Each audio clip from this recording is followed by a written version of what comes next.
Forget everything that you think you know about comics. Some say the battle of good versus evil is never ending because evil always survives. Some say that there are two types of people in this world, those who drink beer and those who enjoy a good comic. Well, damn it, we are the bridge.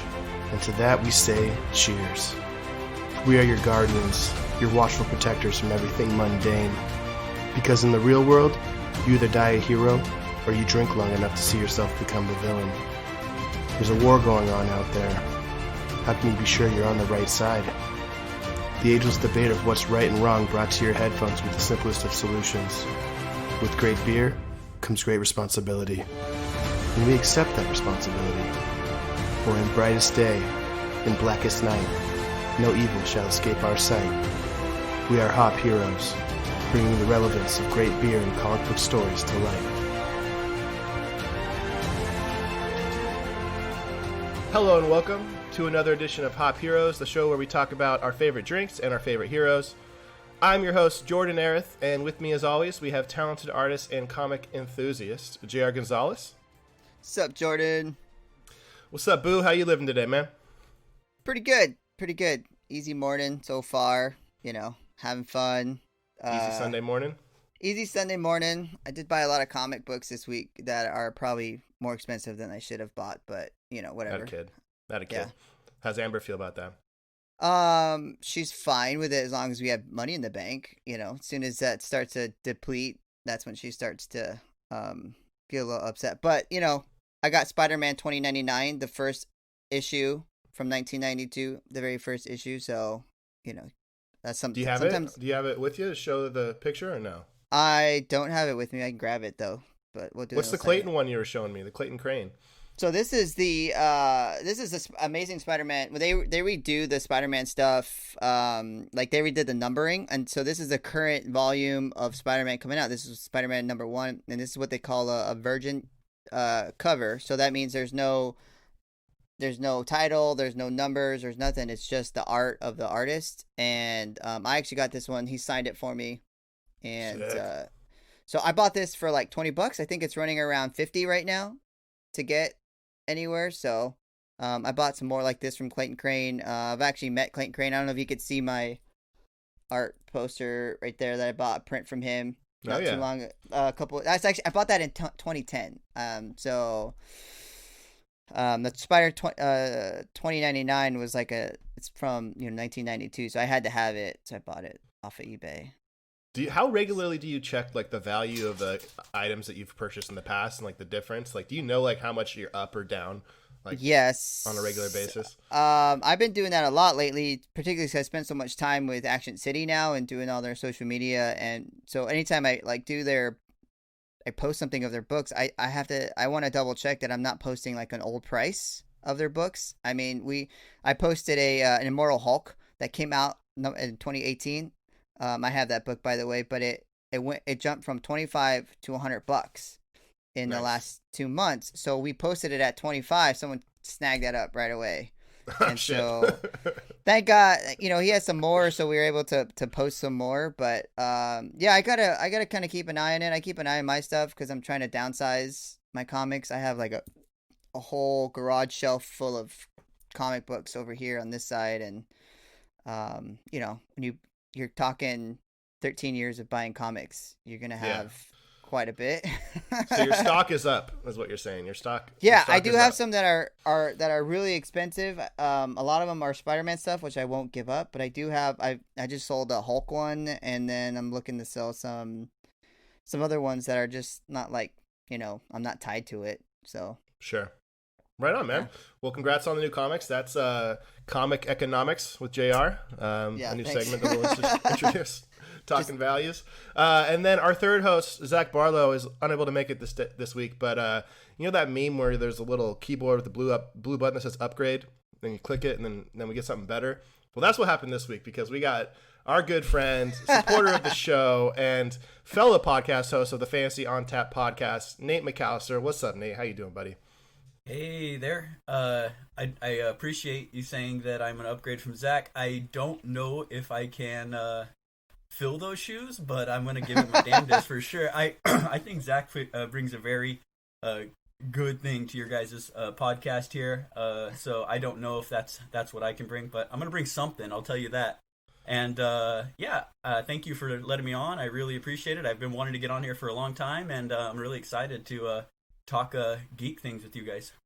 Yeah, man. Yeah, and to be fair, you're being humble, but it's Zach, so we can be honest. Who cares? Yeah, I mean, don't give him too many kudos. I mean, we'll hear for it. He forever. writes those down. Like every single one he hears, he logs that shit. He has a journal. I've seen it. He has a kudo board up there. Just yeah, and it's not that full, but yeah. Oh man, we're ragging on Z. No, no, we're very excited to have you on, Nate. Nate's a good friend of the show and a friend of mine.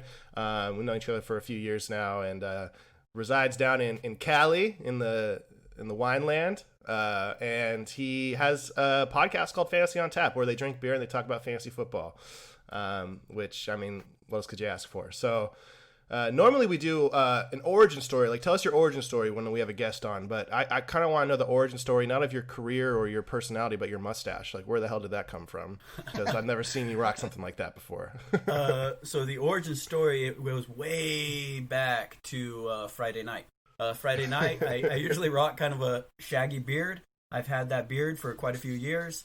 I couldn't really grow it. It just wasn't something that, like, it's not a rockin' beard like most guys, but I love it, and I just keep going at it because that's who I am. I also don't like my very small chin. So I hide that with my beard and that. So then I was sitting here the other night. I hide my second chin with my beard, so I feel you.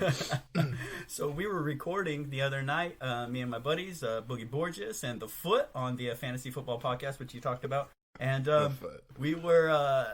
I drink one before I restart recording just to get those little like jitters out and just feel a little bit more smooth. And then I drank one while we were recording, and it was like a pretty heavy one, like 13.6. And then I drank another one after while we were just BSing on Skype, and then another. And they were talking me into shaving and getting down to a mustache because The Foot has one. And then I was like, nah. And I go, you know what? I might be old enough to just rock a mustache now. I'm 34 now. 34 might be the age where the mustache is going to look good. I just went at it. I just took the clippers and took it out. And this is what we ended up with. It's not quite Magnum PI. It's definitely not Andy Reid, but I think it's a very good, healthy mustache. So I'm happy with how it looks. I'm glad that it's COVID season and I could wear that mask over it. So especially like at work and things, there's probably 3 people at work that were able to actually see it because I just wore my mask all day long. So sure. It's a pretty good time to try out the mustache. I don't know if it'll be staying because I catch glimpses of myself and I'm like, ugh, that guy's disgusting. And then I catch a glimpse of myself again and I'm like, dang, there you go. So I don't know. It's a little Dr. Jekyll, Mr. Hyde kind of mustache situation I got going here, but we'll figure it out. I love it, man. Well, I gotta say, the volume, I'm impressed. I mean, it's a healthy stash. It's got some Tom Selleck vibes a little bit, you know. It does, yeah. The cum catcher on the bottom lip. I don't know about that little addition, but. Whoa! But you were telling us before we hopped on that this is the weekend where your wife and family are out of town, right? So is this what happens when Amanda goes away? That's yeah. So you just can't leave me alone with beer and thoughts. I mean, because then just bad things happen. I'm not since I become like a father and an older guy and a husband. I don't go out and party it up. I sit at home and eat wings and drink beer. So. And make bad decisions apparently. So there we go inside my house. So yeah, it's she's out of town. She'll be gone till Wednesday. So hopefully some other crazy stuff doesn't happen. I come out with some like blue hair or something like that. Try and fade myself up, or I don't know. Oh yeah, I'm excited to see like the body hair, like what you do with that. Like there's so much canvas to work with. I don't have much. I just have. Gotcha. I have one skunk stripe that goes down my chest right here. So much. There's not much you can do with that. So. Right on, bro. Well, we've been waiting to get you on for a while. Nate's been a supporter since day one, and if you actually watch our video intro on YouTube from our live show, you see Nate in the front row right there supporting us at our live show, which was a blast. And I'm pretty sure. Nate, you flashed your tits from the audience at that show, right? Quick one. It was just a quick nip slip. I got it in there. Yeah. That was my first feeling of fame. My first flash from the audience. It was a special moment for me. But thanks for finally coming on the show. And we're we're going to talk Umbrella Academy season 2 hit Netflix, but I do want to, ask a few questions about your podcast, so our listeners out there that had never heard it before. So first off, what got you into fantasy football and beer podcasts? How'd that happen, man? Man, I've been playing fantasy football for probably 20 plus years now. I jumped in a league that was this. It's a very unique league that's been around for 27 years, and I hopped in a little bit. I was obviously the youngest in that, and I kind of shared a team with my pops, and I just loved it. I loved fantasy football. Every year it was my favorite thing to go to these fantasy football drafts. So back then I drank root beer, now I drink beer. We played poker before. I mean, it was just a blast hanging out with these old dudes and talking fantasy football. It has a really unique scoring system and format. So then eventually I made my own league, which Jordin, you're in this league, and it's that one's been going on for a little bit. And I have a couple other leagues that I was continuing to get involved in. And then I don't know, last 3 years I was in a very competitive league, and I did pretty well. And I've always wanted to push something out there. Like I always felt like there was something that I could offer, just some content to the world, and that might be 50 listeners, or that might be 200, whatever it is. I thought there was some content I could do, but I just didn't know what.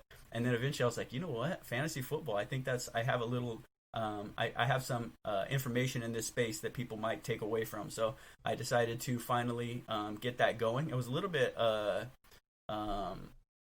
tough in the beginning for me to get the motivation, but finally once I got it and just kept pushing it, it's something that I love. It's definitely my favorite hobby or thing to do. I'm always thinking about it. I'm always taking down notes. I'm always working on it. And then I got one of my best friends, or my best friend, to hop on with me.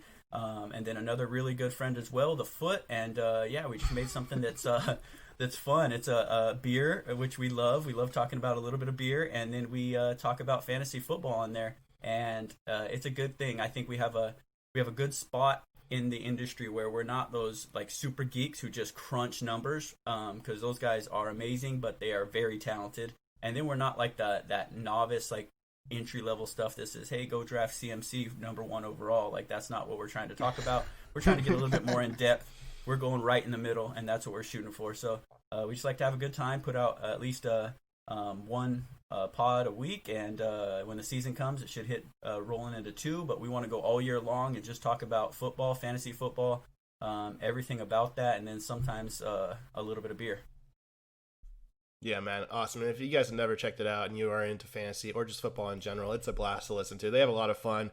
Nate does a great job hosting. They got his boy Jimmy Boogie Borges, who just if he gets 3 beers in him, the fun starts to fly. 2. And then or 2 beers, 2 beer Jimmy. 2 beer Borges, that's his new nickname. And then and then Craig the Foot fucking clan. Oh man, something came up with like a foot fetish about him or something. I'm so curious about where his name the Foot came from.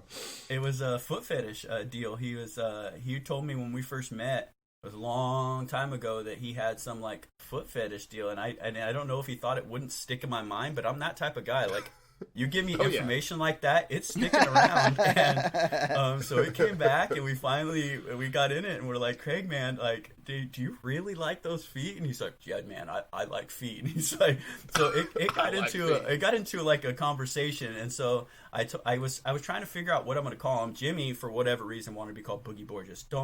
I don't know why. Boogie Borges was his thing. And we didn't have anything for Craig, and so finally I was like, dude, I'm just calling you the Foot. Like, you're the Foot now. That's what you are. You're a foot fucker. And so now Jimmy loves to play on that, and he calls him the Foot fucker and all this stuff. It's a really fun show. We'd have a good time, and it's a good thing, man. Yeah, it's a fucking blast. Clearly, as you can tell.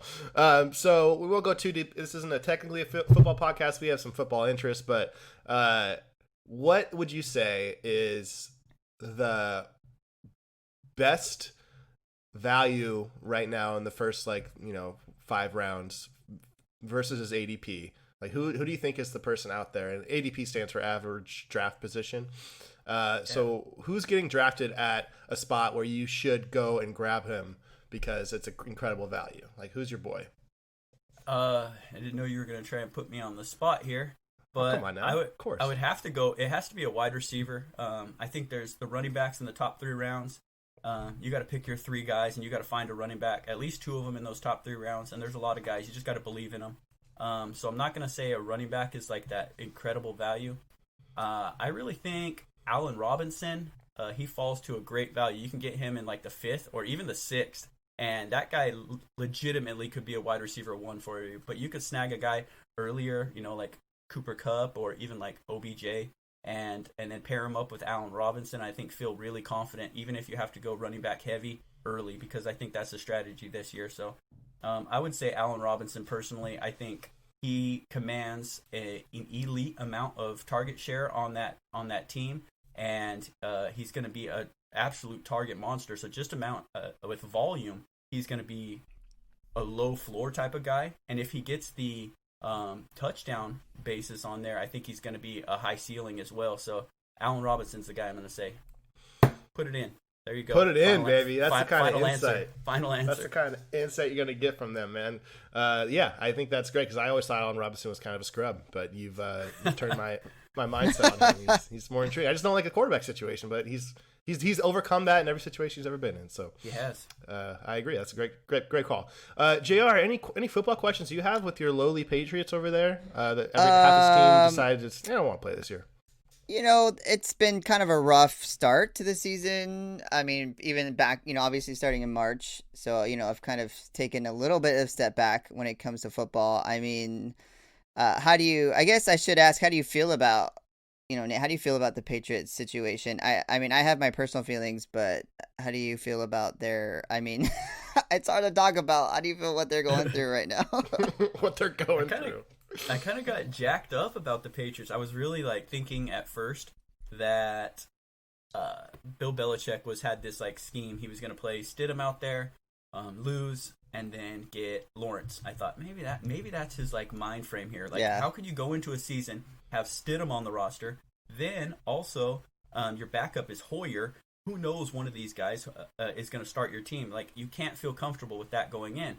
And then they get Cam Newton, so I'm like, okay, there goes that theory out the window. But I have a new theory here. It's a little bit of a conspiracy theory. I laid it out on one of our more recent pods that I think that he's pushing folks into saying, hey, you know what? You have some health issues. Maybe you don't want to be playing this year, because 6 defensive players on that team have already opted out, and I think he's trying to tank for Lawrence, but in a better way. Hey, I'm Bill Belichick. I don't tank. I want to hold my my iconic thing, and now but it's out of my control. All these guys they opted out, and now they get Lawrence, and he's going to have another 15 years of an amazing quarterback again. So that's my thought process for trying that. Might be a little out there, but if it happens, it does. Take it for Trevor. Yeah, okay. They lost. I mean, they lost Dante Hightower. I mean, they're not losing just 7 defensive random dudes. They've lost legit their head linebacker. They've lost their strong safety. I think. And the only thing I saw this morning was that they're talking about possibly Clowney, maybe. And if he goes there, then there goes that theory. That fucking guy, man. I know. Don't sign a contract. Save his life. I know. Speaking of that, man, that's speaking of big ones, though, he talked about that Jordin, the trade, the Jamal Adams trade was a pretty good one, and I know you don't want to get crazy into football, but I had a little discussion with Jimmy, and since you're a Seahawks fan, it kind of hits home for you, I think, and he was he hated the trade. He thought it was absolute garbage. Couldn't believe the value that they gave up to get this guy, and I had to explain it to him this way, and I think that the people lose sight of the purpose of football. The purpose of football is to win a championship. When you have a team that has an elite offense the way that the Seahawks do, they feel like they have a chance right now to win a Super Bowl. But I don't think that their defense is on par to be a defensive winning Super Bowl team. So what do you do to those type of teams? Insert guys who can make plays. Insert guys who will put your offense in just a good enough situation to win the game, and I think that's what they're doing. They're selling out, and they're saying, hey, this is the type of guy that we need on our squad. They go sign maybe another pass rusher out there, and then they have a good push. That was my little take on that Seahawks move. I think it was a good one. Yeah. A lot of people were mixed on it. I loved it. I mean, I agree. The window is only so long. You can't continue to build for the future when you have a franchise quarterback that's not going to be there forever. Jamal Adams just seems to fit the bill of what you want at a Pete Carroll player. Just so much energy and attitude, and just cracks fools. And he's going to be a more versatile Cam Chancellor, maybe not as big hitter, but that's kind of the thought process, is having that box safety that's kind of hovering around the line of scrimmage and can pass rush. He had more sacks last season as a safety than anybody on the Seahawks did. So we need that help. And now with Dunbar coming off of the exempt list, we arguably have one of the more talented secondaries in the league. So I'm very excited for it. We've always had great safeties in Seattle in the Pete Carroll era. It's kind of what's led to LOB in the charge. And now we have a great safety pairing with Quandre and Jamal Adams again. So I loved it. I mean, first round picks in Seattle are basically coin flips anyways. So we don't really land a whole lot of talent. Look at Rashad Penny. Yeah. So, I mean, it is what it is. I'm totally cool with it. I'm really excited. And I actually made the trade in Madden before the trade actually happened in real life. I traded Jamal Adams to the Seahawks in Madden because I was like, that's what needs to happen. And then it fucking happened. I was like, holy shit. I also have Yannick Ngakoue on the Seahawks. That never happened. So, what are you going to do? So that's our football talk for today. That's fucking. We can go down rabbit hole after that. But let's move on to before we go on to Umbrella Academy. So typically when we do a reaction to a movie or a show, we don't do a beverage breakdown. But when I have a fellow hopcaster on with me, and hopcaster, by the way, is a phrase that I just made up, and I'm going to definitely coin that shit. It's basically you're a podcast host about beer. Or I guess you could be a wizard that has like beer-based spells that you cast, a hopcaster. But there's several ways to go about it. But fellow hopcaster Nate's on, so we're gonna drink some beer today. So Nate, what are you bringing to the table with the alcohol? I got this. It's a Elysian beer. I thought you guys are based out of the Northwest, and Elysian was. I think that they're taken over though by Anheuser-Busch. I believe that's the case. I got a beer here. It's a Cake Topper. I don't know how you pronounce this, if it's a Brut IPA or if you're just supposed to spell it out and say like it's a BRUT IPA. I'm not sure. I know that it was kind of created last year in San Francisco, in a pub down there. It's a dry IPA. That's what they went after, the like kind of wine section, and tried to go after a dry one, which is the exact opposite of what I generally like. I like the hazy, juicy IPAs. So this guy though, we always give it a crack. I like that sound. Yeah, I had to wait, and I saw you drinking. I was like, "Gosh, dang it, man!" But I gotta crack this thing on there. So you always gotta keep. You gotta get loose early. You know that. This is the second one I've had of it, and it's supposed to be like a cake. That's what it is. And they inserted vanilla, guava, and lactose to emulate flavors of fruit-infused wedding cake. And it's exactly what it tastes like. It tastes like it's a fruit-infused wedding cake. It's delicious. You could taste the vanilla. It's a really, really good beer, and it's kind of dry. It's like dry on the back of your tongue, so I like it a lot. I'm a big fan. Interesting. Yeah, so Brut is a type of champagne. It's like if you look at bubbly like Corbel or Cook's, and you're going on New Year's Eve, they have, which is your birthday, they have the Brut champagne, and they have the extra dry. And I actually found out that Brut is drier than extra dry, which is very interesting to me, because I don't know why you would name something extra dry if it's not the driest thing you fucking have. So does it have like a bubbly, like a bubbly dry taste to it with all that sweetness? Like that's a weird pairing to me. Not too bubbly, no. I don't really know what dry is supposed to mean when you're drinking a liquid, so I'm not that into it. But the only thing that I could equate to dry is like it's gone. Like once you drink it, it doesn't make your mouth feel like juicy, like a juicy one would. Like you just have those flavors all in your mouth for a long time. This one's just basically gone after you swallow it away. It's nowhere. So none left on the flavor saver here either. The flavor saver, nice dribble catcher. Yeah, I feel like whenever I think of dry, I think like one side of the spectrum is going to be super sweet and the other side is going to be super dry. So it's like another word for bitter to me, or it's not as sweet. But with all those sweet flavors infused, you think that's kind of a contradiction right there. That's tough then, because you can taste the vanilla. The vanilla is definitely there. It's the only beer that I've tried that tastes that way. So interesting. Well, I am drinking not a beer today, but a cider. And the reason I'm going cider is because Double Shovel, which is a cider house in Anchorage, is really the only one in Anchorage, but it's fucking delicious, so fortunate for us. They released their Pepper Peak, and Pepper Peak is, if you've heard our podcast before, we did it in the Saga episode, but I'm an avid spicy cider fan. Like we had a habanero raspberry cider on our Saga episode, which That was remember pretty that, good. JR? I like that one. I do. Yeah. That was a good episode. I like really ciders. I really love the combo of sweet and spicy. I think that's a great. It battles with each other so well. And Pepper Peak, it's not as sweet. It's more of a dry and spicy. It literally tastes like a habanero pepper with a little cider background. So what I do is I get a growler of Pepper Peak and a smaller growler of pineapple cider, and I mix them. And I get a little mango habanero going, or a pineapple habanero. And it comes out to be just that sweet and spicy that I'm looking for. So I'm as soon as Pepper Peak was announced that it's back, because they don't like making it, apparently. I asked why they don't make it very often. They said it's just a pain in the ass to clean the tubes, like the tubes they use to run the lines of all the cider coming out, because it just, that pepper flavoring does not get out of those things. So they do it just rarely because of that. But when they do, I come around with my growlers in hand. So very excited to have Pepper Peak out. That's what I'm drinking today. But I'm even more excited to talk Umbrella Academy, motherfuckers. Let's fucking do it. It is a comic book and a show that we've been talking about for 3 years now. One of the very first episodes we did on this podcast was the original Umbrella Academy Apocalypse Suite from Gerard-Way. And when we found out it was coming to Netflix, we got really excited and we started diving into all 3 volumes. So we've done Umbrella Academy Apocalypse Suite. We reacted to the first season, which if you haven't checked that out, please do. And then we had Dallas, which was the second comic story from Gerard. And now we're reacting to the second season, and we just dropped Hotel Oblivion last week. So we're Umbrella Academy heads over here. We all watched season 2. JR, how about you start us off by giving just a little breakdown of what is the storyline in season 2 of Umbrella Academy?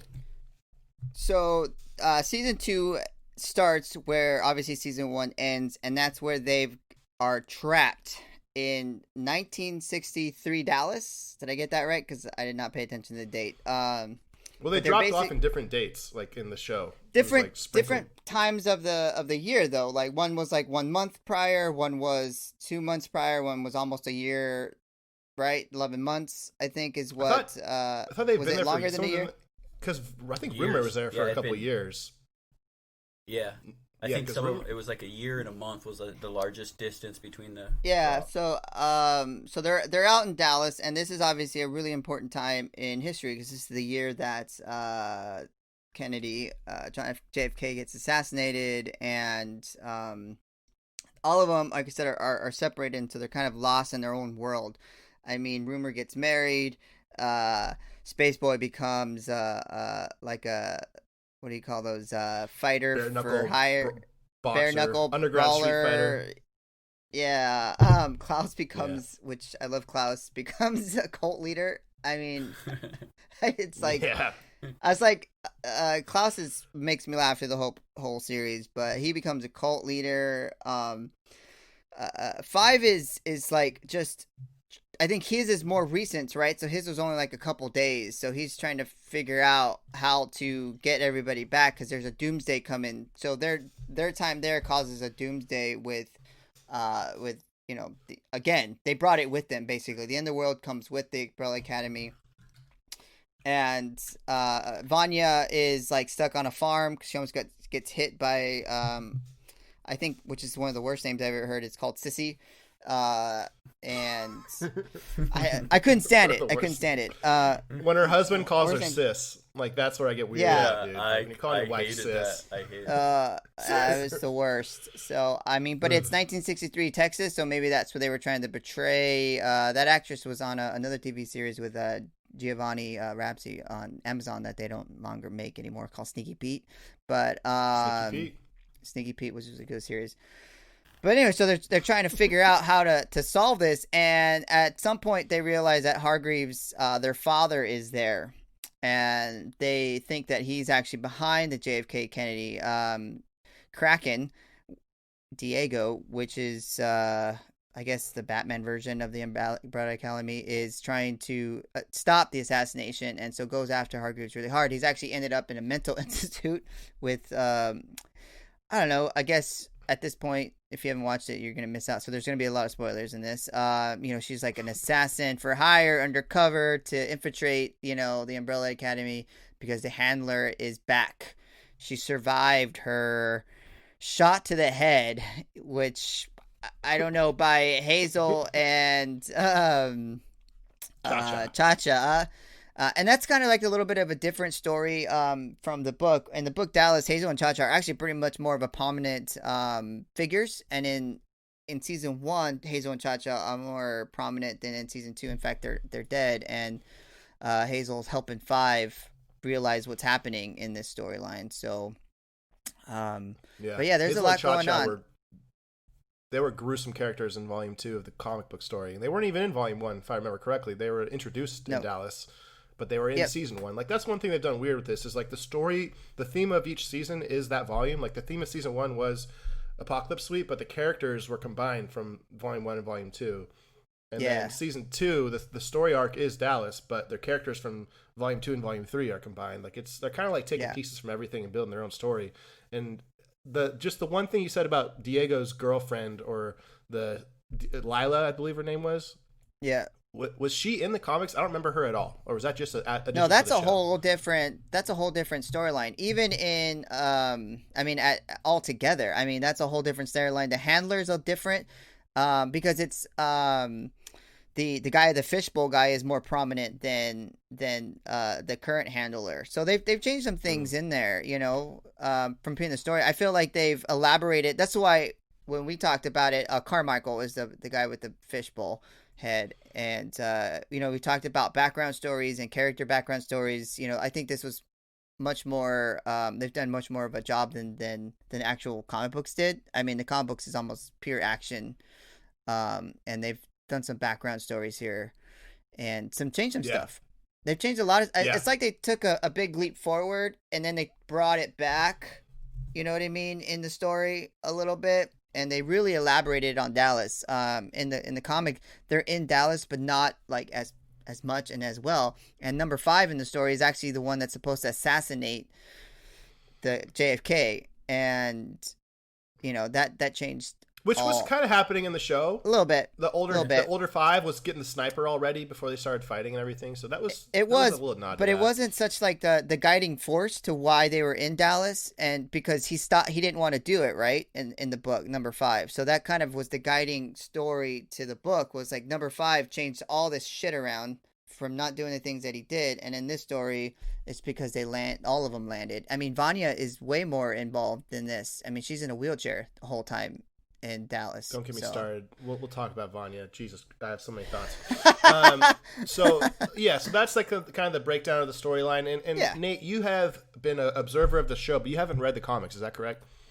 That's correct. Yep. So I like that you're using all their names, and I'm like just having to piece together who the people are, like on their actual like superhero names, because they never really say it in the show who they're like superheroes. Space Boy, I can figure it out, but it's good. I got to definitely read the comics for sure, especially after watching this season. It was pretty good. I liked it. It was good deal. But I'm gonna definitely have to read the comics so that there was no way I was gonna be able to do that prior to this episode. But, oh no, of course. I actually kind of appreciate your perspective, because it's just the show. So I have found that when we do a comic and we do a show reaction of that comic, I come off as snobby as fucking possible, because I get upset when it's not as compared to the comic. It's like, who fucking cares? Somebody that just enjoys the show, that's what I want to hear from. So I'm excited about that.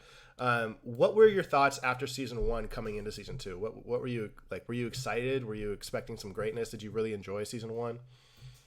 Yeah, I liked season 1 a lot. I thought that it was, I am a very easy critic. I will have things that I don't like about a show, but I can easily overlook it and say, you know what, I enjoyed the entire portion of the show. That show was good, and it was entertaining for me, and that's what I try and get out of everything is. Yeah, I knew you were going there. I saw you just like holding back, like, when can I make my jump in to interrupt him and say Lock and Key? Yes, I liked Lock and Key. I thought it was a good show. It entertained me. Like, remember what I told you, the purpose of winning the NFL is to win a Super Bowl? The purpose of a show is to entertain you. If there's a couple plot holes, who cares? I look past it. Don't be an asshole like you, and just let's get through. So a podcast host has to have some critiques, okay? Damn. There can't, and I was getting there. I have a little notepad with some critiques on it that I was just like, hey, what's going on? But these are the things that I'm telling you got to look past. So I liked it. I liked the season 1. I thought if season 2 never came along, I mean, I'd be fine with that. But then I heard season 2 was coming along, and I was excited to watch that. I had to watch it with my wife though, because we do those things together. So I was like, okay, I'm gonna have to get on this podcast, and we got to watch this show. So we got to binge it, and we did. We binged it, and I binged it a little too early, so I had to kind of rewatch a little bit because I wanted to keep that stuff fresh in my mind. I didn't take notes, and so it was good. Season. I was really excited for season 2 when it was announced. And I enjoyed season 2 a lot as well. There's some things that I'm going to have some questions for you guys, and hopefully you can kind of fill me in on about the other half of it. But it's just a TV show watcher, not a comic reader of this show. That I was very entertained. Yeah, and one thing about Umbrella Academy is it's definitely entertaining, and the comic book and the show both they're slightly different, but pretty well adapted, I would say. I think that. The first season of Umbrella Academy, I think that Zach and JR were big fans. I wasn't as much, and that was very similar to Apocalypse Suite when we read it. I felt like it was this huge, fantastical, ridiculous world that you had to kind of just envelop yourself with, and then these characters that have their little unique things here and there, but I thought that a lot of the tropes were done already, and I thought that the development wasn't there from the characters, so I didn't invest in them. And I thought that the show carried that. I thought the show was kind of weird and cool and different, but also like there was a little bit of lack of development. And then enters episode 2 or season 2 of Dallas, and I think that Dallas did such a better job of building off of those characters and giving you interesting storylines for each character. And I thought season 2 carried that as well. And so the first 3 episodes, you have the introduction of the characters, what happened post-apocalypse in the first season. You have them landing sporadically throughout Dallas, and you have them kind of introducing themselves in their new lives. So JR kind of already mentioned it. Space is a kind of a bare-knuckle boxer, underground fighter, and has like a bookie that books stuff for him, like a manager. And we have Rumor, who's now married to a civil rights leader and is pushing the civil rights movement. And then we have Seance, who started a cult, which is just phenomenal. And 5 comes in extra late. He's the last one dropped in. But, and Diego's in an insane asylum. Did I miss anybody? Oh, yeah, and Vanya is living on a farm. She lost her memory. She's living on a farm as a babysitter or whatever. So, caretaker. So what do you guys think of those stories for each individual? Did you guys think that was a good representation of, like, what they could have been doing? Like, do you think that was exciting and creative? I mean, it was obviously in that. Oh, go yeah. Sorry. Go ahead, because I have a lot to say. Go ahead. Yeah, go for it. So obviously, I think that they wanted to hit their points, right? So it was a good spot to throw each of them in. It kind of it was something that happens during the 60s, and those were important things that were happening during the 60s, and especially that year. And so they put them in the right spot so that they could have people that are interested in that and how they were involved in changing those things. I liked it. I thought it was very creative to put them all in those situations, and it was a good way for them to dropping them at different time periods was a good way for them to break up that like unity that they formed at the end of the last season. Because if they dropped them all in the same time, they would have just found each other and hopefully defeated whatever was in front of them. But because they created a new life there, and there was years apart, they maybe that unity that they got at the end of the show where they all kind of finally came together just got spread out a little bit, and they all kind of went back to their own ways. And so I thought that was pretty good job by the writers to spread that out. And then they all kind of fit in their own space. I love the Space Boy. Is that what he's called? Space Boy. He was. He's down there fighting, and the opening scene. I mean, I don't know about you guys, but that got me going right there when the opening scene and like they're pushing ghosts out, and he's fighting with a ghost army, and somehow Diego is literally dodging bullets, and Vanya's just doing Vanya stuff, and then they were all so cool, and their powers just like I thought at like their apex of what they could do. My only problem with that is it wasn't like, I guess it was a couple of years there, but then when they revert back and he jumps back in time 10 days or whatever it was, none of them are to that point. Like none of them can get to that point, and that was a little like disappointing to me. I'm like, it seems like that they developed these skills over the years that they were in Dallas, and then now they're like they get pushed back, and they're just kind of weaker forms themselves. Like it was like that the time didn't pass. Klaus, he can't push out this ghost army. Like he's not able to conjure up his brother and allow his brother Ben to fight for him. Like, and it was just it was rough for me to think that 10 days they're just going to be able to accomplish all of this. And so that was a little bit of a downfall for me in those first few very, very slow episodes. Interesting. JR, what do you think? So a lot of times, I mean, for me, I didn't binge watch it, but I did watch it pretty quickly this season, and I totally get what you're saying. It didn't occur to me while that was happening to me. I love what I felt like what they did there was dangle a carrot in front of you, like this is the possibilities, but let's see what kind of story development that they could do, and which I totally loved. That whole entire Klaus scenario was like probably one of the best things, and his character and the way he laughed and the way he's like aloof, and he's like, oh yeah, you're a cult leader. I mean, all that stuff, and he's like, whatever, I just did it to get out of whatever trouble I was in, and he's got these like orgies happening and drink and all these kind of things. Every time Ben brings up the girl he's in love with, he's like, "Oh, is that the so-and-so with the lazy eye?" Or the the so-and-so with the limp, right? It's like, I fucking love that.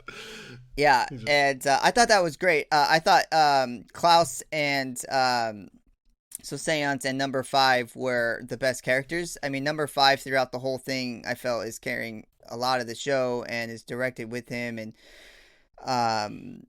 to have a 13-year-old to 15, I think he's maybe 15 now, but have that actor pull that show together, I thought that was a really great thing. The negative parts for me were Vanya 100% of the time, just because we are used to Vanya not being in the books at all. Like, she's the bad guy in the first Apocalypse Suite. She becomes the villain, and then she's pretty much a vegetable in Dallas. And obviously with our episode last week on the Hotel Oblivion, she's starting to come around. I mean, she's barely starting to come around in Volume 3 and of the books. And so in this, she's pretty prominent. And in fact, there's a big moment in the story where she's the reason the end of the world happens, because she can't control herself. And once again, and threw her in a mix of a household where the wife falls in love with her. And Ellen Page has been bothering me for years as an actress, so that adds to that as well. Her being, she's kind of an asshole. But yeah, I mean, Ben's more involved in this. I mean, I love it. I love the aspect of the civil rights movement, and what it was like to be there in Texas in 1963, and having Klaus being a love puppy for a little while, falling in love with that, Lillian, who was, gonna kill everybody, but finding out that there's more Umbrella Academy kids, possibly, right? More different kids with powers. So yeah, I thought it was great. Yeah, I think that for the most part, I really enjoyed the storylines that they introduced you to, and I thought that the scene that Nate's talking about, where they're just going like Avengers on all these bad guys in the opening scene, like it looks fucking badass, and all their powers are on display, and then the apocalypse happens, and they're all wiped out. Oh, shit, my fucking spit guard. They're all wiped out, and then you have to start from scratch, and it's kind of like, it's exactly like that carrot tease, like this is what it could be, but we're not going to do that. And they wipe it all out. Like, let's start from scratch. And I've said it before on the last week, but I think that it still rings true. I think that the first season and the first volume was like a new hope of Star Wars. It's like just creating the world, introducing the characters, and some of it's going to be a little weird, some of it's going to be a little new, but if you just go with it, it'll work.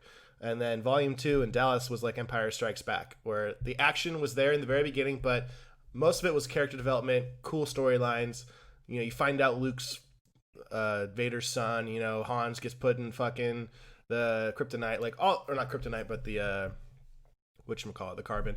And then volume 3 is Hotel Oblivion is like Return of the Jedi, like all the fireworks, all the battle, all the cool stuff is volume 3. So my personal favorite's always been Empire Strikes Back because of the cool storyline, and I think Dallas rings true to that as well, because I thought that the stories were just so unique, and the dialogue was so much better compared to volume 1. So much better.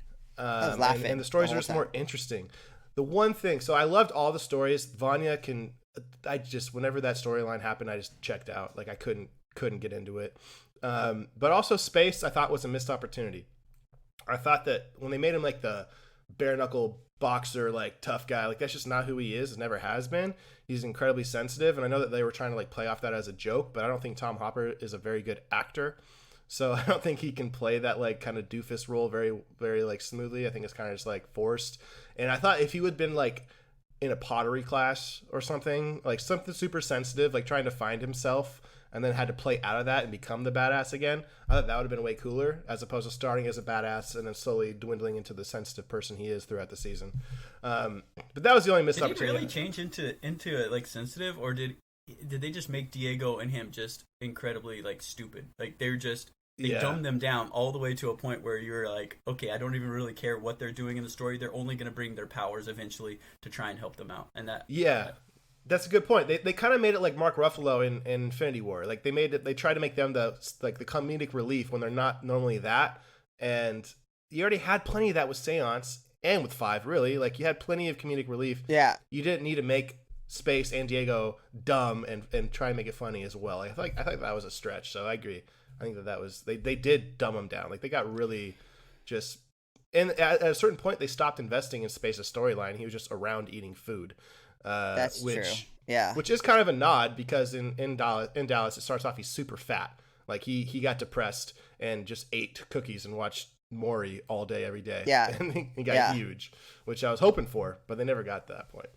No. So I do think that, that's a great point. I mean, there's this relationship between Klaus and Luther, the Kraken and Space Boy, that is actually Diego throughout Diego and Luther, and throughout the Space 3 books, and that relationship really isn't at all, between these two. Like, they kind of joke around, they kind of like pretend to do a high five, but there's like a hatred between the two. Right, because he's 1 and 2, and and there's not really that much in this, particularly in this one. They're separated for a long time, and then when they come together, Luther is really getting his ass kicked at all levels. I mean, he gets his ass kicked by Lillian. I mean, which is pretty funny. I mean, she comes out to be a badass though when she's like a mimic of your powers. Like she ends up being pretty fucking savage. So I am waiting for Space Boy to come out in his full uniform, which is him in a space uniform, the way he does in the book, and I haven't seen it yet. So I'm hoping that the reason that they did this, because maybe season 3 would have more character development of those two guys, and we'll see how that goes. I think they started it with didn't they have like a Team Zero? Isn't that what they were called? They kept referencing back that Team Zero kind of deal, and I guess that would be, I didn't know about that in the comics, but that would be a nod to that, like, hey, they're trying to build that little team, and I was wondering why they were trying to force that Team Zero thing together so much, but it makes sense. Yeah, trying to create that nobody's better than anyone else, and like that lasted like two seconds, and then it's like, Diego, shut the fuck 5's up. a little bit better. 5's a little bit better. Five's oh man, five carries the show for sure, and he always has. He carries the story. In the comics, he is much more mentally unstable. I remember in the comics so in the scene where he murders the entire board of the commission, which I was hoping they'd put that in here. He does so, but he eats the fish at the end. He swallows the fish, and then the handler does that in the show.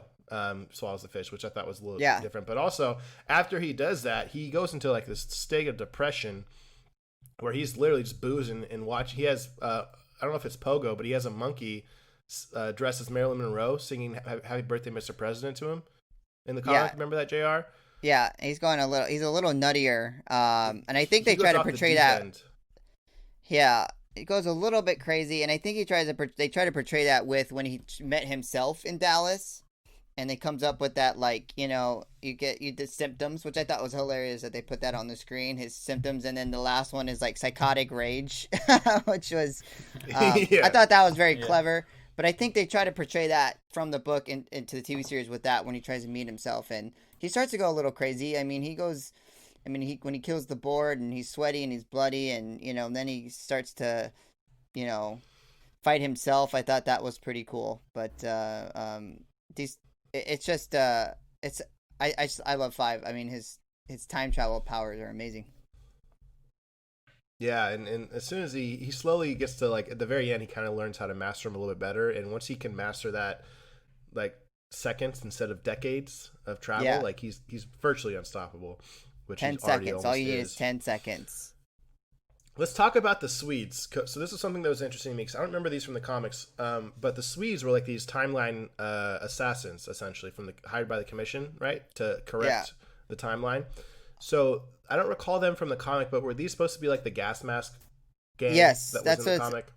Exactly. That I don't think there was no Swedes, but there is this gang that goes after 5 the whole fucking time in the book, and they've got these yellow suits and red gas mask, and even in there's a part of the book where Klaus is digging up like an old body of one of these gas mask people, and this is where like Cha-Cha and Hazel come in, because they come in as like because 5 just fucks them up at one point, like all of them. They meet him at like I don't know, it looks like an outside, at the diner, right? A diner, and in the parking lot he just like murks them all, and I think that's who the Swedes were, and because they were after 5 the whole time, right? And then they were after they made a deal with the handler, and she's like, go after Diego, and so I think that's who they were. They try to make them look all similar, right, with the white blonde hair. They look very similar. Their dynamic was more, they were 3 brothers, so they had a lot more like and then I think they were Swedish, but they didn't really talk. Not much. But in the comic, they're basically like stormtroopers, like all these people in gas masks. They were all expendable. They didn't have any real character development for them. They were just there. And there was one scene I remember in the comic that was super funny. Is like they're all like on a bus getting ready to go fight 5, and they're like, all right, so here's the plan. Blue team, you go in first. You all die. Red team, you come in after them. And they're like, Roger. And they're like, red team, you come in after them, and then you don't die. And like, it was like comedic how expendable they were, which I was kind of excited for. And then they changed that in the story. But Nate, what were your thoughts on the Swedes? Did you think that was a good addition? I think the Swedes were, I don't know, it wasn't an addition to me, I guess, because you guys seen the comic with those gas mask guys. So these guys are just the new kind of people that were after them. There was just kind of always a thorn in their side that they always had to watch out. They're always putting some ruffle in what they were trying to accomplish. And I thought they were cool. I thought they were awful shots. I don't know how they could not kill these guys if they were just shooting at them. I also don't know how I just have to keep coming back to this. Like, I don't know how any of these commission guys who come after them are trying to honestly kill 5, because or any of them for that matter, they're so powerful, and the Swedes only have these very strange guns that they're shooting at them. And I mean, I'm sure that they're very good trained fighters, and they can they handle themselves. So I guess against Diego, when Diego is kind of nerfed down and all he does is kind of move fast and throw knives, it would be a good fight. But I mean, Diego that can dodge bullets? No, Diego that can dodge bullets should kick one of these dudes' heads off, I would think. And same thing with Rumor. Like, she could just, I guess they chopped her in the throat, and so she couldn't say anything. But like, they could have shot her right there after they chopped her in the throat. Yeah. But if they, can somebody please get this Rumor a megaphone? Can somebody just get her a megaphone and let her just trash people? Because it would happen. Like, she could just kill everything. I don't know. I thought Again, I have to look past these things. I'm not a terrible critic, I look past it and say, okay, they want these guys to be involved in the entire show. Keep them coming. I love it. But I like that they were always a thorn in the side, and you're thinking things are going smooth, and then here comes these yellow-headed fools that come through and just start ruffling shit up. So, and you knew that one brother was not letting that shit go. He was coming back, and he was going to do something at the end, and of course he did. I don't know why he walked away. Enough is enough, apparently. I'm not sure. And I don't know why they allowed him to walk away, especially after all of the pain that he kind of inflicted on them. They I don't know. I didn't really get that. But, I mean, cool, whatever. He walked away. He's lived. I also didn't. Maybe they would. I guess they weren't in the comics, so they didn't explain this. But they were throwing knives into each other. I don't know what's going on with that. They could just super showing off their sadistic fucking freaks. I thought they were cool. They were a good little addition to the story, and they just allowed them another outlet to screw things up. It didn't just have to be the normal suspects. So yeah, I was impressed by the Swedes. I liked them. Okay, yeah, I think they were cool, and I think that they weren't a misstep necessarily. I mean, there was very little invested in them. They were just kind of they would just dress up as vacuum sales people or milkmen and show up and start blasting. So yeah, they were fun. But I think there was a lot of missed shots in this show, which those are the kind of things you just kind of have to overlook. Or when they all turn around a corner because they're being followed, and they all one head pops here, one head pops above them, one head pops above them. They're all looking around the corner like a cartoon. There's just some of that cheesiness that normally would just irk me, but at this point it's just the theme of the show, and that's the temperature we're at. And if you can enjoy it, then there is a lot of enjoyable pieces in here. Do you have any explanation for in the comics? Do they explain why, or how these guys who are time traveling guys who take other people out of the period that they're supposed to be, or kind of altered time? Do they ever explain how, kind of Men in Blackish, where they're zapping people and saying, "Hey, you didn't see this guy"? Do they explain how these guys are removed from time in the comics? The repercussions of it, or how they physically do it? I mean, no, yeah, just the people. I know that they do it with the briefcases, but I'm just saying, if people saw them, because the Swedes were just not nonchalant. They would just come through and just blast everyone. You would think that would be in the news, these serial killing Swedish guys just rampaging on downtown Texas, because they were just killing people. And so, I just thought maybe in the comics they explained how, maybe they had a little flashy thing, in Men in Black, and they were just taking people out and they forget about it. I don't know. No. No. So if you ask me, I think that I called it lazy writing, but JR and Zach both assured me it was not lazy writing. There was a plan behind it all, and it's all going to envelop eventually. But there's a lot of loopholes or a lot of gaps just in that stuff in the comics, and that's one of them. There's no explanation of how that doesn't impact the butterfly effect, how that doesn't impact the future. It's just they avoided apocalypse, and that's all that matters. Let's move forward. But yeah, the little intricacies of that's never addressed in the comics. So there's just things that are overlooked, and just you can just appreciate that, or not appreciate it, but just ignore that, or you can let that be the reason why you're not a huge fan. And at first it was the latter for me. I was not a huge fan because there's so many things that were just frustrating me, but I've grown to just enjoy the show and be entertained, which is the goal. Maybe just go watch Lock and Key again then. Lock and Key is completely different. So was there a character that you maybe weren't huge on in the first season, or maybe you didn't have high hopes for, but really grew in this season and kind of turned your opinion on him? Because there was a lot of growth in this season. There was a lot of people became different people at the end of it, I would say. I really don't like either of the girls. I just think that their powers are so good, but they just nerf them down and just make them a piece of this, and I hate that. I can't stand it. 5 is obviously, he's just my favorite guy. I think he drags the whole entire family along. I think Diego and Klaus, oh my gosh, if these guys could just get on the same page with the whole vibe of the team, then the things would go a lot smoother. So I guess, guys, that I wasn't a big Klaus fan in the first season. I thought he was just kind of aloof all the time and druggy, and then now they kind of made him more humorous, and I loved the new perception of him, of this as creating this cult. And so I guess if there's a character that I just really didn't like in the first season and I came to like in the second, it would be Klaus.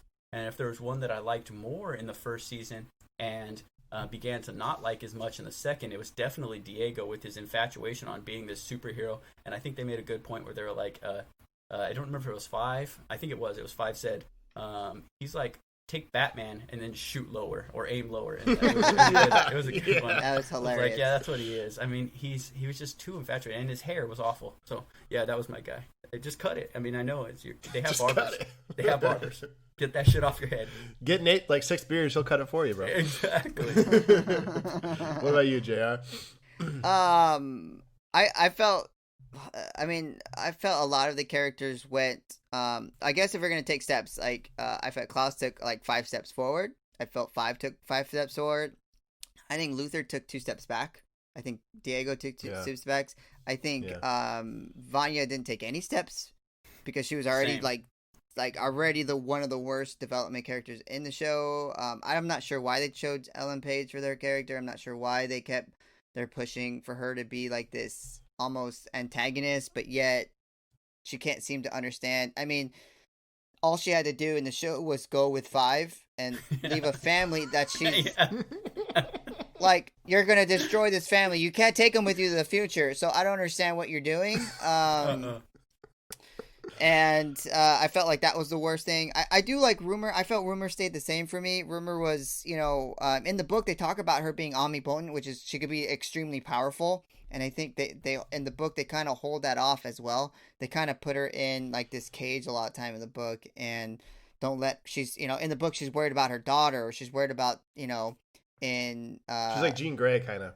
Yeah, she's worried about the little things instead of the big things, and you don't get to see her powers on full display either.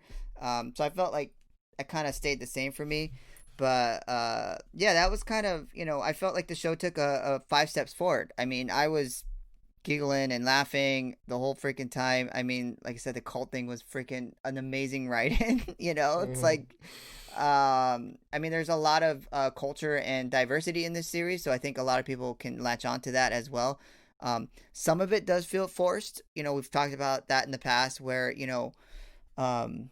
in the book, when you read a comic book, none of it feels forced. None of that stuff, even if it's an awful comic book, none of that diversity or culture or anything you want to add doesn't feel forced. But when you get to a TV series and the TV series is trying to grasp a wider audience, they force this diversity into it, or this this thing about different issues around the world, and there's only a little bit of this in this season, and which I thought was enough to ignore. And the fact that Vanya got her ass kicked with her own powers at the end was making me laugh. But again, I don't understand Vanya in this. I love her way more in the book than I do in the series.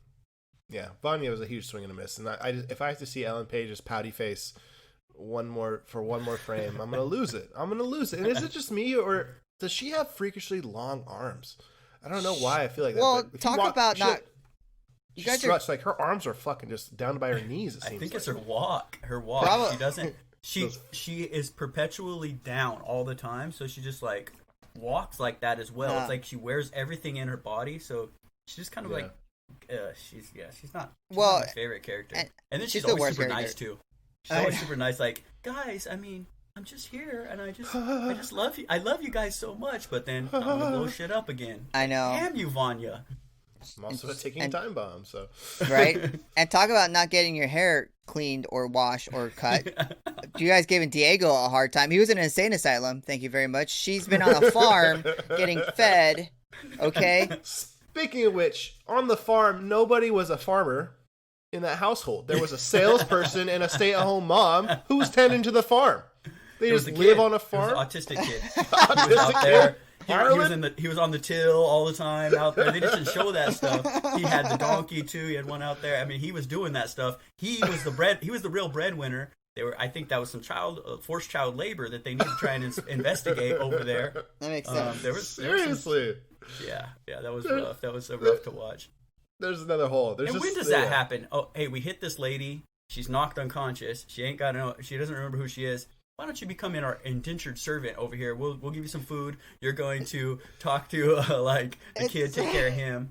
Yeah, hang out with our child unsupervised. Yeah, stranger. I don't understand that. It's like another version of Back to the Future. It's except for he ran out the house and she didn't. Oh, and Michael J. Fox hooks up with his mom in that, or she tries to go with him. It's the same fucking thing. Yeah. Calvin Klein. Yeah. Okay. Well, I think we're all in agreement. The Vanya storyline is just a swing and a miss. I like Seance in the first season, honestly, but the second season he just killed it. He was so fun to watch, and I thought that introducing Ben a little bit more was kind of cool. Because you really got to see a lot more of him and that dynamic, and his powers are still going. Like the fact that he can still hop into people that aren't Klaus, and like that scene with that was the only Vanya scene I enjoyed, was when Ben hopped into her and was like, "Stop fucking everything up! Like you're even killing me right now, but I'm still like telling you." I totally forgot about Ben. Ben was he was on my notes. I had things that I like, and he was one of them. I thought he's a super cool character. He seems like the only sane one out of them all. They all have their weird tics. And Ben, the dead one, the one who can't talk, is the only one who you're like, this should be like the leader of this crew. Like 5 should be, but he can't. And Ben should be the one that's like leading this crew, which I thought was, he was great. Ben was awesome.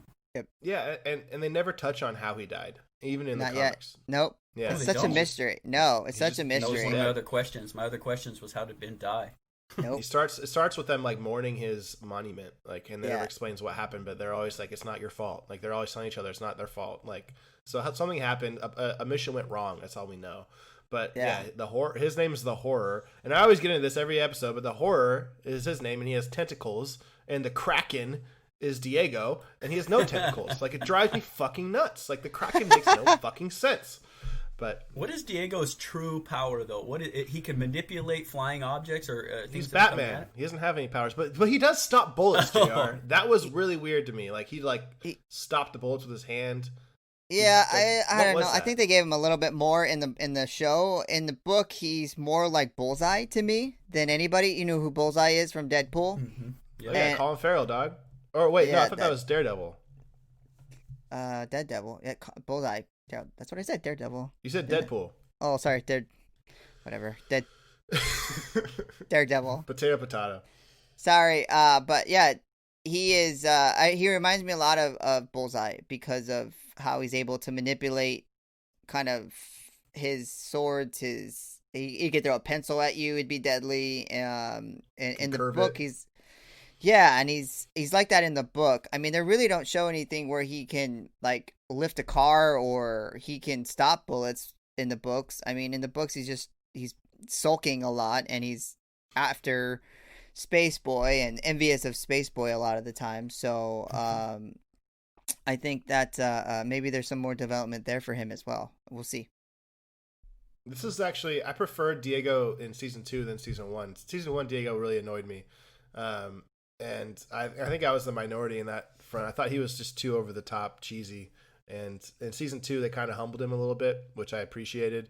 And I thought that the Lila edition was actually a good edition. Like usually when I think shows are adding characters, I'm not a huge fan of it, but I thought Lila's character was actually pretty interesting, and it made Diego more human. Yeah. And less of a trope or like a sarcastic comment. So I kind of enjoyed that. Okay, well those are the characters we enjoy then. The ending. So it comes down to another. They're trying to make sure. First off, they're trying to make sure the assassination doesn't happen. Then they're trying to make sure it does happen because of whenever time travel is involved, it's like fuck, man, try and keep up. But I thought they did a pretty good job of explaining what's happening so you don't get too lost.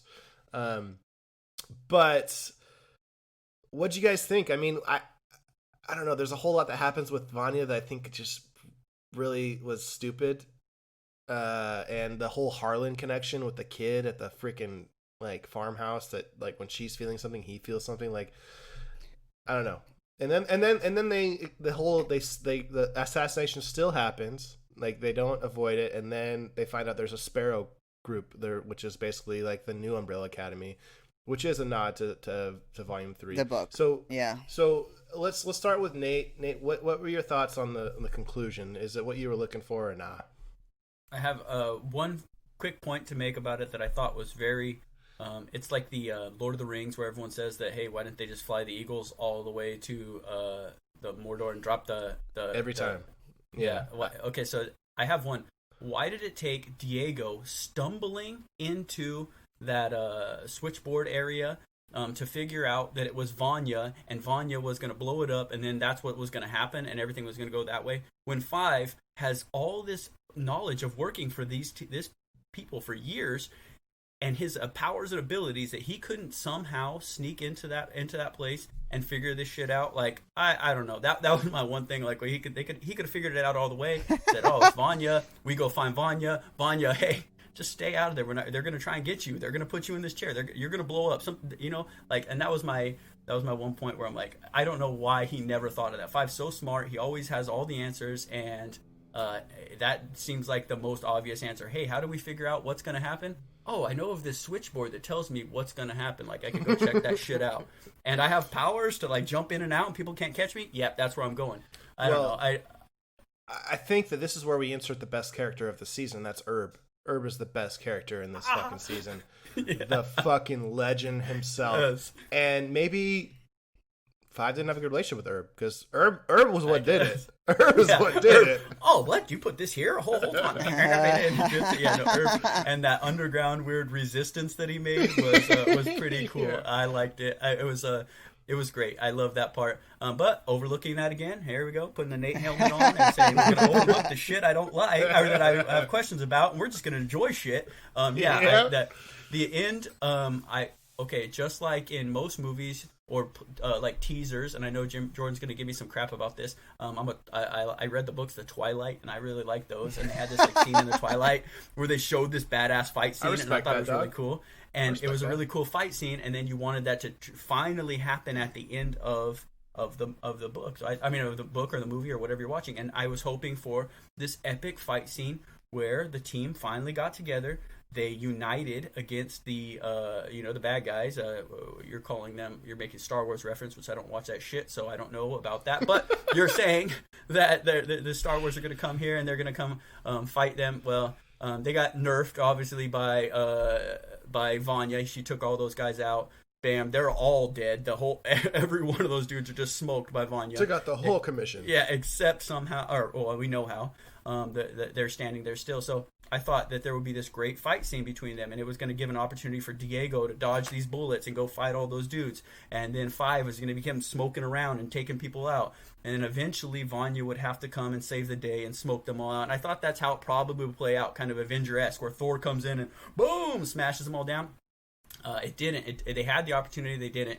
We could have had like some ghost warriors. Maybe Klaus pulls up some dead cows out of the farm and like they come fighting through or something like that. Cows are gonna come fight? Well, it was dead. I'm thinking on a farm. Unless that was like a Civil War battleground.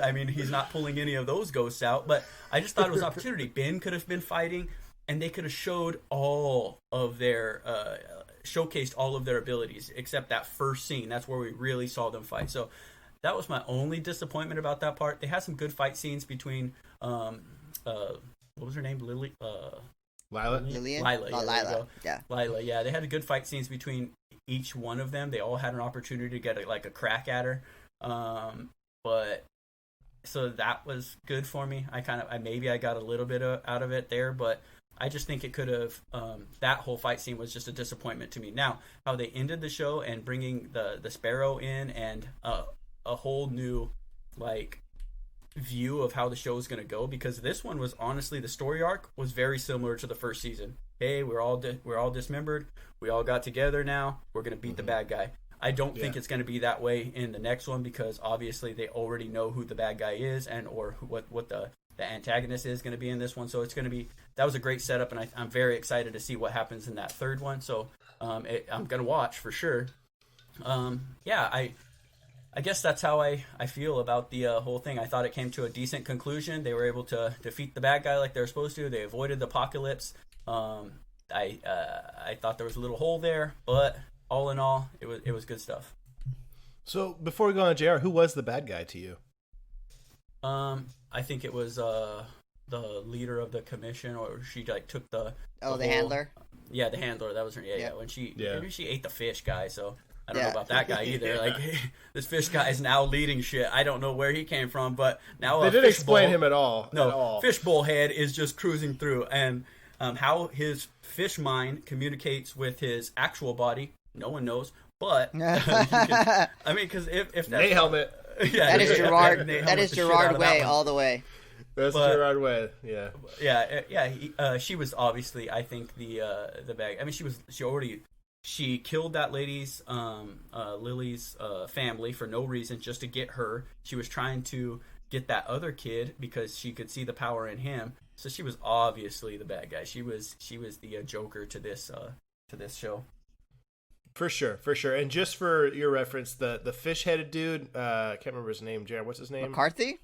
Or Carmichael, sorry. Carmichael. He was the head of the commission, and he was the one that he injected number 5 with DNA from every famous assassin in history.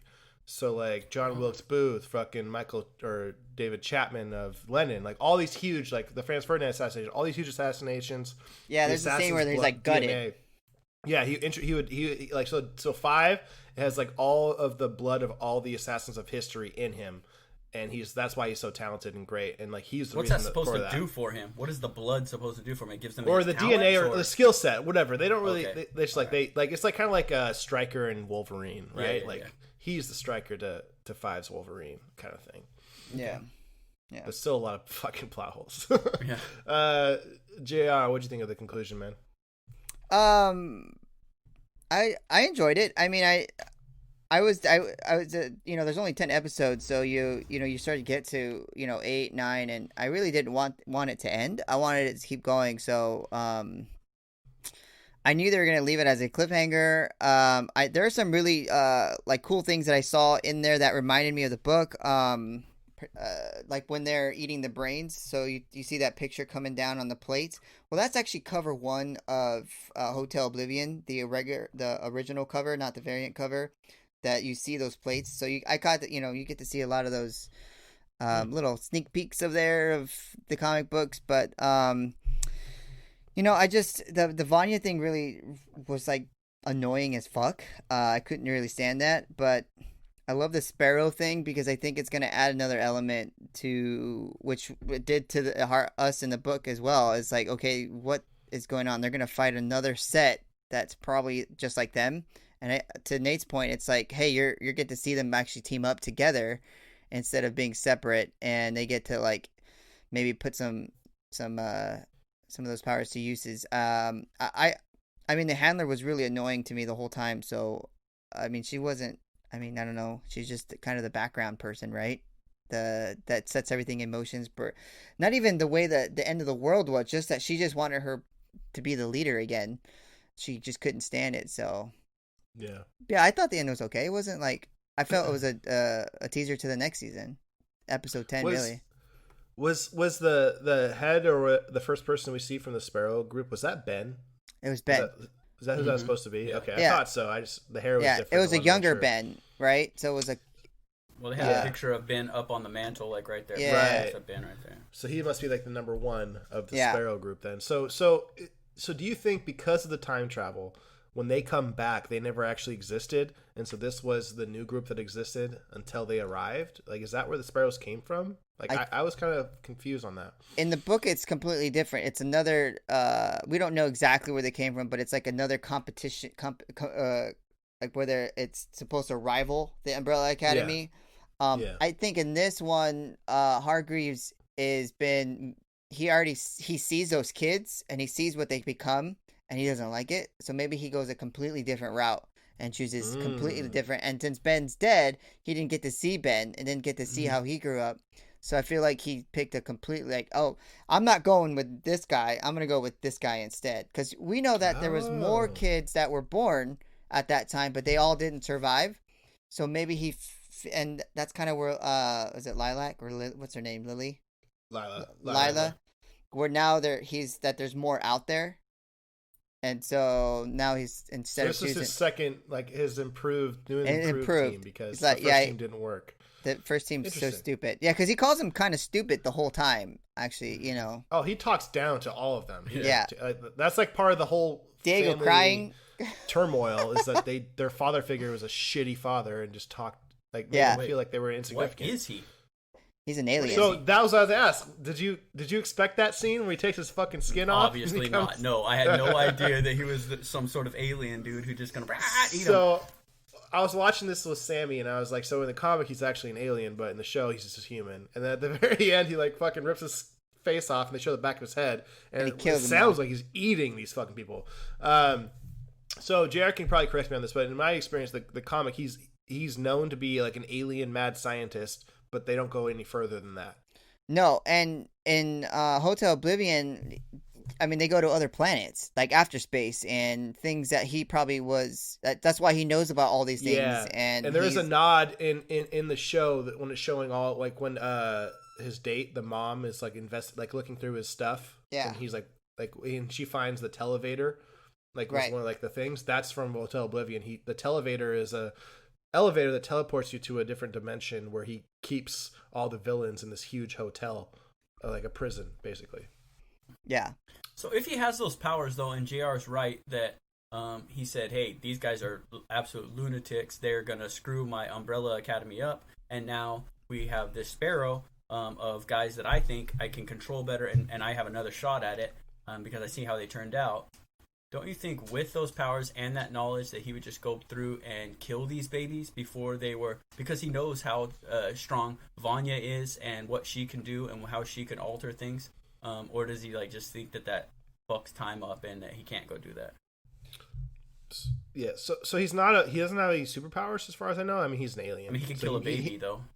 Yeah. I mean, he's I don't know, to be honest, of that answer. I think that he was learning as he went, and he was just gathering information from the group in that time travel instance. Like when he was young and they came to him, he's like, who are you? And he's like writing down everything they're saying. Like he's just probably preparing, and maybe knows that he can't fuck with the time continuum because he is a studier of time travel. That's why Five wanted to hear his advice, and the second advice was what saved him ultimately. But I don't know, Jay, what do you think? I think Hargreaves has like an ideology to him. Like he has an idea of how things should be, and I think you see that a lot of what happens in season 2, particularly when they talk about JFK assassination. It's like, hey, you weren't supposed to kill him, but you were supposed to do something because he was, headed down this path of where he was going to take the world, right, JFK, and I think he has that ideology about him. I think, and when it comes to him, he's not going to murder kids, but he wants better. Like he's like, I want a better team, but I'm not going to murder them. And we'll see what happens if I pull a different set of kids out. Do they even exist? Because in the book, he only picks the 7 because they survive. The other kids die. And so maybe this kind of fucks with that, and he's thinking the same thing. But it obviously didn't fuck with it, and they didn't die. And so I feel like I think that's probably why you see him do the things he does, because he has an idea of what he wants, and him murdering children might not be in that idea. You know what I mean? Yeah, and you also never hear where the children came from. I mean, they're all born at the same time from women that were never pregnant. Yeah. But that's all you know. It was an event. There's just an event. There's so many questions still, which is, yeah, I think, Gerard's intention. There's just so much intrigue. Well, he's going to write more. I mean, there's a 10-year gap. I think a problem with a lot of this stuff is there's a 10-year gap between Dallas and Hotel Oblivion. And so I think there's like a lot of probably things that he changed maybe midway. I forgot that John Perseus was even in Dallas. Right. He's not in the show at all. He's not in the show. And so he's the villain in the third volume. The third one. But I think that the fact that he's writing it, and he might be writing it to maybe fit the TV show a little bit better. I think we'll see some more explanations. I saw a lot of explanations in season 2 about more of the characters, than in the past. Yeah, I mean, even if you look at our last week's episode, we were questioning why Allison was bringing dollhouses to this house for their daughter that never actually was born. And I think that has a lot to do with Ray and the civil rights movement and the marriage he had there, which is like, so the show is actually putting pieces together from the comic, which I think is pretty cool. So there's obviously a good camaraderie there, and yeah, it's working. So all right, well, let's go into craft or trash then. Let's go around. So Nate, scale of 1 to 10. If it's above 5, it's craft. If it's below 5, it's trash. Where would you rate this season? So we obviously have, it's basically like a scale of Star Wars to Lock and key is what we're saying. So wait, your hands are mixed up. So put your left hand higher. Lock and key is the peak. Yeah, the pinnacle. No, again, the Nate hat's on pretty much on every show I watch. Anything that I can dedicate enough time to complete, I usually like. I will find something that I found enjoyment out of it because I completed it and I thought, oh yeah, it was good. So yeah, it's pretty much going to be craft almost all the way, and I think that it was a solid 8. I'd say 8 to 8.3, somewhere in there. 8.3. Not an 8.5 though. Okay. It was kind of like it's going to be like a Tyler Boyd situation. I think Tyler Boyd, the Bengals wide receiver. You fucking love Tyler Boyd, bro. I love me some all Tyler I hear Boyd, you and talking I think about.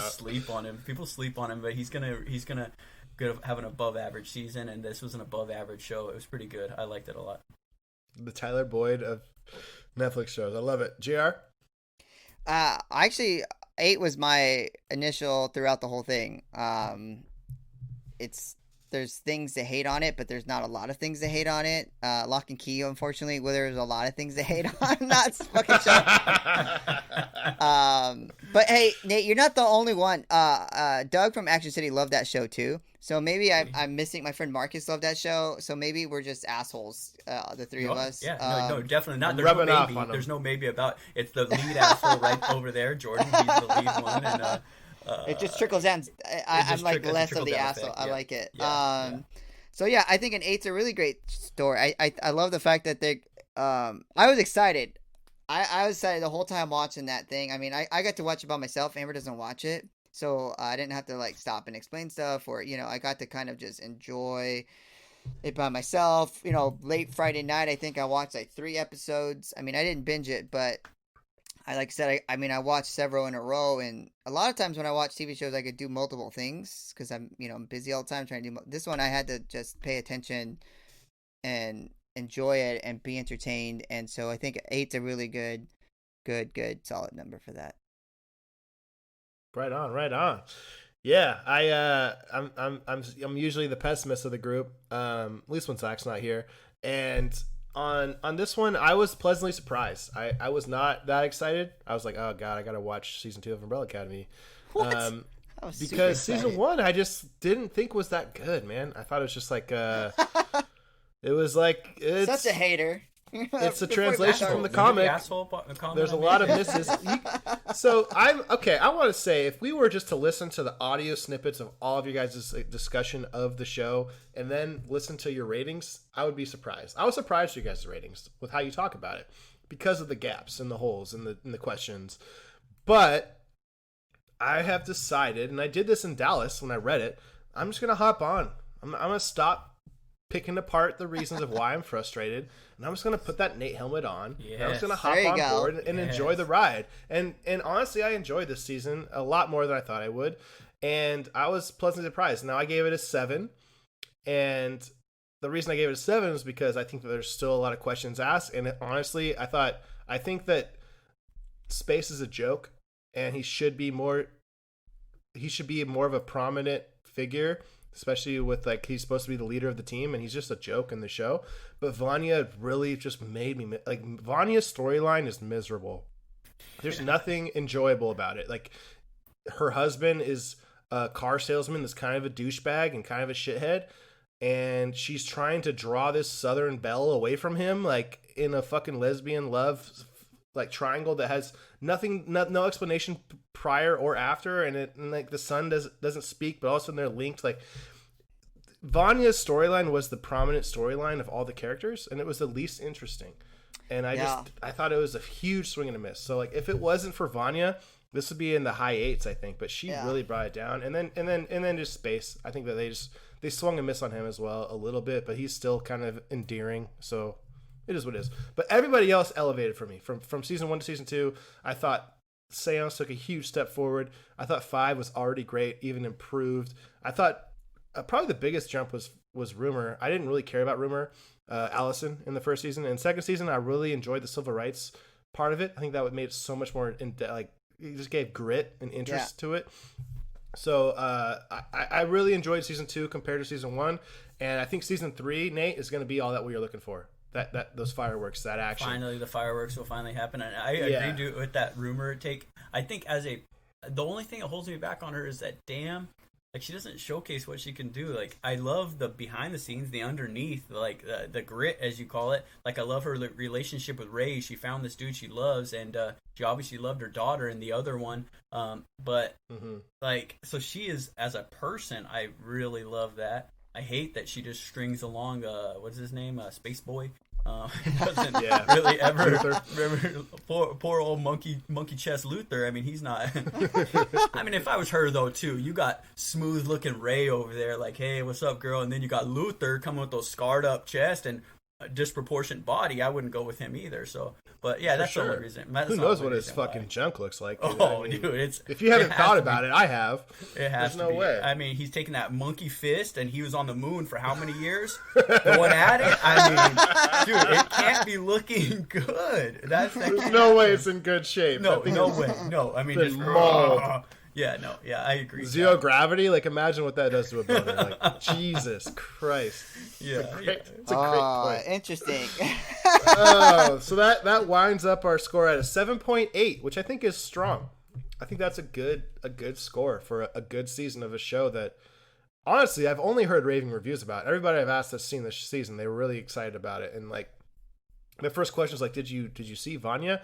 But outside of that, like I think that it was actually really well done. So I'm excited for season 3. I hope, and honestly, I think that the reason there's so much Vanya is because it's Ellen Page, so she's probably got the highest paycheck. I feel like every actor. They like mold it for Ellen Page. You know what I mean? And they fucking shouldn't. They really shouldn't. Like they're crushing the whole falling in love with another like that's I feel like that's a big time mold. Let's mold this for Ellen Page. You know, she's really strong about who she is, and this is the only way she's going to be able to do this show.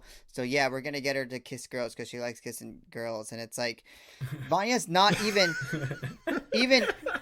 That's a conversation verbatim that happened in the conference room. I bet you it is. Executives at Netflix and are like, okay, we need Ellen Page. She doesn't like kissing other dudes. She likes kissing girls.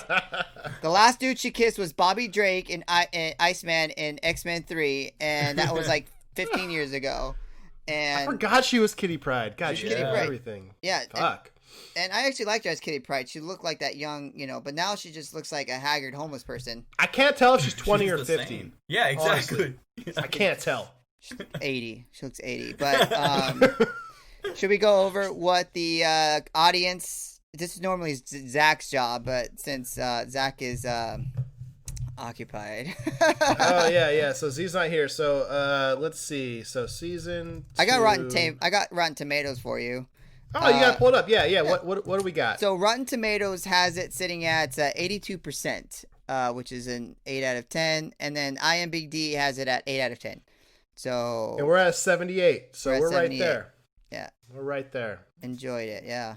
I think it's because I brought the positive perspective of it a little bit higher. So I just drug you guys along. I was definitely like the 5 out of this area, and you guys were more like the probably like a Luther and or Diego Vanya over here. Right here. Vanya. Are you calling me Vanya? I can't tell what you're pointing at. Okay, I'm sorry. The screen's not being. Yeah, Vanya. It's more of like a Luther over here. I was first chair trumpet in 8th grade, so I have some musical background. And I was 5 in this thing all the way up to an 7.8. I'm sorry. Yeah. I mean, so. Is there an audience score in there, JR, or is that the critic score? That is audience, and then let's see the critic score. Let's see. Because the audience is usually who we used to be with the audience, and over the years we've become more with the critics because I've been rubbing off on these two. I'm jaded, ruining their optimism just day by day. It is, and that's the weird thing about you. You're like, if someone was to meet you, like, this dude is very optimistic, like a cool cat, and then when you really dig deep into your opinions about things, it's always glass half empty. It's so like funny you said that right there. It's so funny you said that because I was reading through my notes, and you can clearly tell the episodes I was watching while I was drinking and when I wasn't drinking. Because there's episodes where like, dude, this is great. This is way better season 1. And then I go deeper. It's like, dude, fucking Luther's story is a joke. Why the fuck is he acting like he's tough? He's so cheesy. He has a revolver sitting on his fucking passenger seat right next to his fucking flask. Like he's like, I'm gonna take a sip of my flask, set it right down next to this revolver, and then grab the revolver and then like stare like ominously. Like it's just so sloppy. But I only care about that when I'm drinking. So I guess it's just the critical side of me when it comes out when I'm drunk. That must be what it is, Nate. Probably. Let's see. Critic consensus is actually a 90%. Woo! So critics think it's better, the audience thinks it's worse, and we're with the audience. So we're back to our roots, baby. Yeah. So we're with the people. It's a big jump from first season to the second season. They're at a 75%. So I think season 2. I think Netflix did the job of making season 2 better than season 1, which is a really hard thing to do for TV series, or second, adaptations or whatever. So good job, Netflix. Absolutely. And I think that follows suit with the comic. The first one was introductory. It was different. The second one was way more structured. And the third one has all the fireworks. So I think that if I had to guess, season 3 will be much more high audience, much less critic. Because I think Nate's going to get what he wants. I think he's going to get that action. And hopefully they do it well. And I think that action, boss. With this season, Beast, I think with this season, I think that we can see that they can do it both. So I'm excited for season 3. Right on. So that's our reaction to season 2 of Umbrella Academy. Before we close out, Nate, shout out some plugs, bro. Where can people find you and your show's content? You can find the Fantasy on Tap. We have Instagram following there at Tap, or Fantasy on Tap, and then we have a Twitter following at Tap_Fantasy. We couldn't get the OG one. Someone else took that. I didn't find that dude, but and then you can find us on all podcasting platforms, pretty much, like all of the big ones. You just look us up, Fantasy on Tap. We put out a episode a week until the season starts, and then we're gonna be dropping 2 a week. It's a lot of fun. Come check us out. Me, the Foot, and Boogie Borges really lay down that fantasy heat, and thank you guys for having me on again. I really appreciate it. It was just an awesome time. I would love drinking beer prior to noon. That's one of my favorite things to do in the entire world. Do it all the time. I was very excited to do so. So thanks again, guys. Hey, thanks for coming on, bro. Yeah, absolutely. It's August 9th is the day that we're recording this. So you have roughly 30 days to put together your fantasy football roster. And if you have all the questions that you want answered, look no further. Fantasy on Tap has some great content. Not only do they have all the players that they prefer, but they have breakdowns of statistical data that will give you the information you're looking for every position and how to fill your roster in the perfect way. So thanks so much for coming on, Nate. JR, what do you got to plug, bro? Well, first I want to say thank you, Nate. I do get a lot of, I don't do fantasy football, but I get a lot of football news from your guys' Instagram. So I'm very thankful for that. Keeps me in the loop, particularly off season. I was going to do, Bill Belichick thing, was going to take this whole season off. It's just going to, not even watch football. I wasn't going to watch Stidham. I don't care about Hoyer. I wasn't going to watch any of that junk. And, gotta watch Cam. You gotta watch Cam. Now I gotta watch Cam. I'm excited for Cam. I'm super excited for Cam. I'm a little worried for Tom Brady because they're literally building him a freaking dynasty football team. But I'm a little worried that he's gonna get creamed, and not be able to perform. And I mean, I made the comment earlier in the week. LaShawn McCoy is there, and it's like, who else does he need? And I just don't feel like it's gonna work out as well. But it's like the Lakers when they got like Karl Malone and Gary Payton and shit. It's like, dude, when they're 45, they're no longer 28. Like, you can't just put them all together and expect a Super Bowl run. Let's keep it at the same sport. There's a lot of success stories. We got the Joe Montana Chiefs success story. You got the Brett Favre going to the Vikings success story. And you got all these success stories. And the Peyton Manning going to the That's true. Broncos. I mean, come on. That's it true. Can okay, happen. that's the only one that won a Super Bowl. That's the only one that won a Super Bowl. I do. Though. They had good seasons. I do think that I'm just worried that all this stuff is going to happen, and they give him all these things, and he just can't get it done. So I'm worried that's going to ruin that legacy a little bit. But we'll see. Are you more concerned about Tom's legacy or the Patriots season this year? Tom's legacy for sure. Well, at one point, Tom's legacy was more important because the Patriots weren't even going to play real football. They were just going to show up, and it's like, okay, let's. But now it's kind of shifted, and the Patriots are back in the game. It's like, I don't really care, what's going to happen with Tom as much. I'm a Patriot fan first. I was a Patriot fan before Tom Brady, and that's how life is going to go. But so shut your face. And I have nothing else to plug other than that's Did you plug anything? No, I'm done. I hate you. I love you too, baby. Yeah, thank you so much for coming on board with us today, Nate. This was a blast.